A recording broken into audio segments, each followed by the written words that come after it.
എന്നാത്താൻ കേസോട് മൂവിക്ക് ശേഷം ഇത് പ്രത്യേകം എൻ്റെ ഒരു ഫ്രണ്ട് എനിക്ക് എഴുതി തന്നതാണ്, ചോദിക്കണമെന്ന് പറഞ്ഞു. എന്നാത്താൻ കേസോട് മൂവിക്ക് ശേഷം ഗേൾസിൻ്റെ അടുത്ത് നിന്ന് പ്രപ്പോസൽ, ലവ് ലെറ്റേഴ്സ് ഒക്കെ കിട്ടിയിട്ടുണ്ട് സുരേഷ് ചേട്ടന്? ഓ ഇല്ല, ഒന്നും കിട്ടിയിട്ടില്ല. ഇൻസ്റ്റാഗ്രാമിൽ പോയി മെസ്സേജ് കിട്ടിയില്ല? ഇല്ല. ഇങ്ങനെ പിന്നെ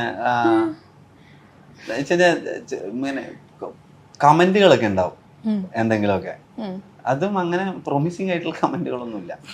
പ്രോമിസിംഗ് ആയിട്ടുള്ള കമന്റ് ആണ് കിട്ടാത്തത്. അപ്പൊ വേറെ കമന്റ്സ് കിട്ടിയിട്ടുണ്ട്. അല്ല പിന്നെ കൊള്ളാല്ലേ ചേട്ടൻ, ക്രഷാണ് എനിക്ക് എന്നൊക്കെ, അങ്ങനെയൊക്കെ സുരേഷ് ചേട്ടനോട് എനിക്ക് ക്രഷാണ് എന്നൊക്കെയുള്ള അങ്ങനത്തെ കമന്റുകളൊക്കെ കാണാം. അത് പക്ഷെ പബ്ലിക് ആയിട്ടുള്ള കമന്റുകളാണ്. അങ്ങനെ പേഴ്സണൽ ആയിട്ട് അങ്ങനെ ലെറ്ററുകളും പരിപാടികളും ഒന്നും വന്നിട്ടില്ല. വരാം. അതെ, വരാം എന്നാണ് വിളിക്കുന്നത്. ആർക്ക് വേണമെങ്കിലും മെസ്സേജ് ചെയ്യാം. Instagram I D Rajesh Madhav അല്ലേ? സുമലതയ്ക്ക് അതെ പബ്ലിക്. ഇനി എന്തെങ്കിലും പബ്ലിക് അക്കൗണ്ട് ആണ്. നമ്പർ കൊടുക്കുന്നോ? നമ്പർ റീപ്പീറ്റ് കൊടുത്തോ? ഞങ്ങൾ സീരിയസ് ആയിട്ട് പറയുമ്പോ സുമലതയ്ക്ക് കിട്ടിയിട്ടുണ്ടോ? സുമല ആ ക്യാരക്ടർ ഇഷ്ടപ്പെട്ടു. ഇങ്ങനൊരു പിന്നെ ട്രൂ ലവ് ആണ് എനിക്ക് ആവശ്യമൊന്നുമില്ല, ഞാൻ ആഗ്രഹിക്കുന്നതെന്ന് പറഞ്ഞിട്ട് പിന്നെ മെസ്സേജ് എല്ലാം വന്നിട്ടുണ്ട്.